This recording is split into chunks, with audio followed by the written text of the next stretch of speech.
This is Aaron True with MMAPrime.tv here with UFC fighter Jay Silva. Jay, you've got an exciting fight coming up January 11th against Chris Leben. You weren't able to showcase your impressive Muay Thai striking during your fight with CB Dalloway. All you want to do is go to the ground and wrestle. How excited are you to show off your striking skills against Chris Leben? Woo! We get to bang. I like to bang. So Chris Leben is really a tough opponent, and I look up to him, and I think it's going to be a war. That's what I believe. You took your last fight, your UFC debut, on somewhat short notice. You're able to put in a full camp for your fight against Chris Leben. You've been here training at MPF with Joe. How has that helped your physical training and your conditioning? Good, man. I feel good. I feel real strong. All my training camps before CB, I had a full training camp with Joe. And I feel good. I was able to throw around my opponents like nothing. So, but for CB, for some reason, I was partying. I was just relaxing, eating bad. So 5-day notice. Basically, all I did was trying to cut the weight from 220 to 185.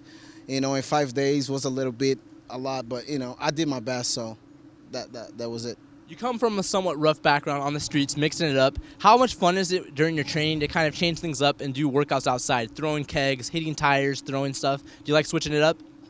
That sucks. I hate training, man. I don't hate training, but sometimes it's like, come on, man. I like to go there and bang. I like to put these hands on somebody. But when you have to train to put these hands on somebody, it's hard, especially me, man. I like to go there and fight. I like to fight. So I like people that they step in the cage and fight, not people that step in the cage and try to win fights like by points, Let's try to finish each other. That's what I do. You're going to have a decisive reach advantage against Chris Leben. Are you going to use that to your advantage? Hell to the yeah. Chris Leben is tough, man. Only one guy knock him out, Anderson Silva. And guess what? My last name is Silva. I might be the second man. I hope so. But Chris Leben is a tough fight. I respect him a lot. And like I said, man, on my mind, it's going to be a war. I'm getting ready for a war. Well, you've bounced around a lot during your training camps somewhat lately. You moved around from Freddie Roach, Junior Ghazi. Where are you now? Have you found a home and a place to find some stability? All the places I go, they're my home, man. I train with a lot of people. I'm an MMA fighter. I don't believe just staying in one facility and train, because the more you bounce around, the more you get to, to train with other people and see what other people's skills is.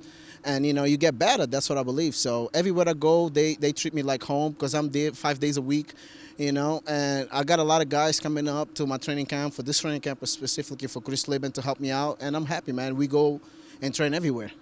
Last question. To all the fans who have seen you since day one, like myself, with some impressive highlights, what's going to be the ending or the finish for the Chris Leben fight? How's it going to end? Man, I'm telling you right now, don't blink. Every time I say that, it happens, man. Because I'm going to go there and fight Chris Leben. I want to fight. I don't want to go there and fight for points or anything like that. I want to fight. I want to like a street fight. And I know Chris Leben is going to come and bring it, because he's a tough guy. Chris Leben is not a boring fight. He's going to go there and try to rip my head off. I'm going to go there, try to rip his head off. And believe me, that fight won't go to decision. I believe by second or third round, I'm going to get knocked out, or he's getting knocked out. But we're not going to leave it to the judges' card. We're going to finish the fight. This is Aaron True with MMAPrime.tv here with UFC fighter Jay Silva. Jay, best of luck against Chris Leben. We're going to be looking for some fireworks. Thank you. It's going to be the real deal, because we're going to do the thing on January 11th. Watch out, guys.